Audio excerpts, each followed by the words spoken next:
वो नौजवान जो लाठियों से पीटे जाते हैं मान्यवर, वो 80 में आते हैं या 20 में आते हैं। ये 80 और 20 में हिंदुस्तान को बांटना बंद करो, गरीब बच्चों के फीस पे चर्चा करो। माननीय गृह मंत्री जी बयान देते हैं मुजफ्फरनगर में जाके, दंगे याद है ना?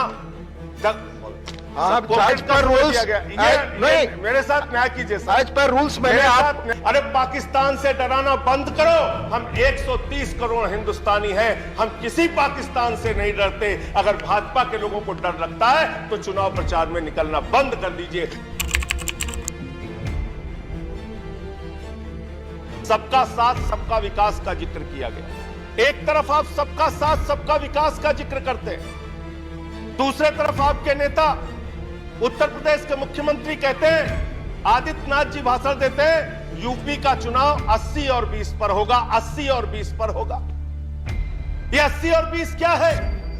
मैं आपसे पूछना चाहता हूं बड़ी विनम्रता पूर्वक, वो कोरोना की महामारी में जो लाखों लोग मारे गए, वो 80 में आते हैं कि 20 में आते हैं? वो किसान जो 1 साल तक सड़कों पर बैठा रहा, 750 किसान शहीद हो गए, वो 80 में आते हैं या 20 में आते हैं? वो खुशी दुबे उत्तर प्रदेश की बेटी जो 1.5 साल से जेल में सड़ रही है, वो प्रभात मिश्रा जिसका फर्जी इनकाउंटर हो गया, वो हाथरस की बेटी जिसको रात में 2 बजे जला दिया गया, वो नौजवान जो लाठियों से पीटे जाते हैं मान्यवर, वो 80 में आते हैं या 20 में आते हैं? ये 80 और 20 में हिंदुस्तान को बांटना बंद करो, गरीब बच्चों के फीस पे चर्चा करो, तरक्की पर चर्चा करो।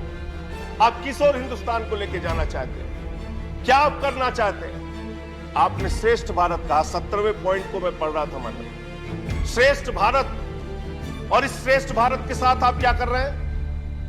माननीय गृह मंत्री जी बयान देते हैं मुजफ्फरनगर में जाके, दंगे याद है ना? आप 4 मिनट बोल चुके हैं मान्यवर प्लीज। जिसके एक मेंबर है, जिसके एक मेंबर है, एज पर रूल्स जा रहा हूं प्लीज, एज पर रूल्स, 10 एज पर रूल्स नहीं, मेरे साथ न्याय कीजिए सर। एज पर रूल्स मैंने आपका नाम लेट से आया, मैं आपको अवसर दे रहा हूं। अगर आप नहीं, अगर आप मैं उस पर बहस नहीं करना चाहता, मैं रूल्स के अनुसार आपको मौका दे रहा हूं, नहीं तो मैं दूसरे किसी को आमंत्रित करूंगा। 2 मिनट में करें आपको ऑलरेडी 4 मिनट बोल चुके हैं प्लीज। मान्यवर मैं बड़ी विनम्रता पूर्वक आपसे कहना चाहता हूं, हमारे देश के गृह मंत्री इस भाषण में श्रेष्ठ भारत की बात कही गई।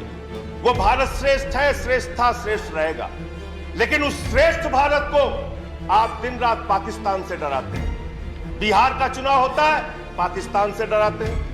यूपी का चुनाव होता है, पाकिस्तान से डराते हैं। पंजाब का चुनाव होता है, पाकिस्तान से डराते हैं। अरे पाकिस्तान से डराना बंद करो।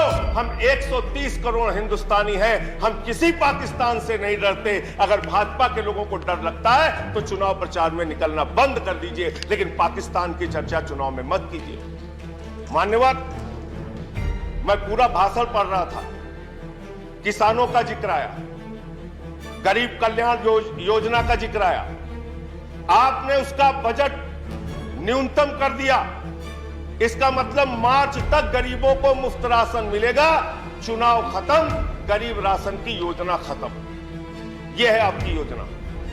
हम सारे लोग श्रेष्ठ भारत को मानते हैं, भारत माता की जय लगाते हैं, लेकिन भारत माता, मैं कंक्लूड कर रहा हूं सर, भारत माता की जय तो तब होगी जब उस मां के 130 करोड़ बच्चे, हिंदू हो, मुसलमान हो, सिख हो, ईसाई हो, अगड़ा हो, पिछड़ा हो, दलित हो, सवर्ण हो, जब सब खुशहाल रहेंगे, एक साथ मिलकर चलेंगे, तब भारत माता की सही मायने में जय होगी। जब गरीब बच्चों को अच्छी शिक्षा मिलेगी मान्यवर, अच्छा इलाज मिलेगा मान्यवर, तब ये देश, जब किसान को उसके फसल का दाम मिलेगा, तब भारत माता की जय होगी। इसलिए जो भाषण में आपने लिखा, जो बात आपकी सरकार की ओर से कहलवाई गई और जो आपका कर्म है, उसके बारे में एक ही बात कहना चाहता हूं कि तू इधर उधर की ना बात कर, ये बता कि काफिला क्यों लुटा।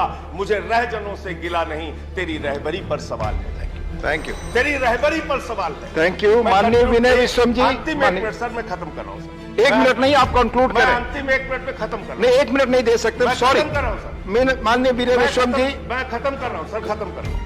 मैं सिर्फ आपसे यही कहना चाहता हूं, आपके माध्यम से सरकार से निवेदन करना चाहता हूं, चुनाव मुद्दों पर लड़िए, देश का माहौल मत बिगाड़िए। देश को नफरत की आग में मत झोंकिए।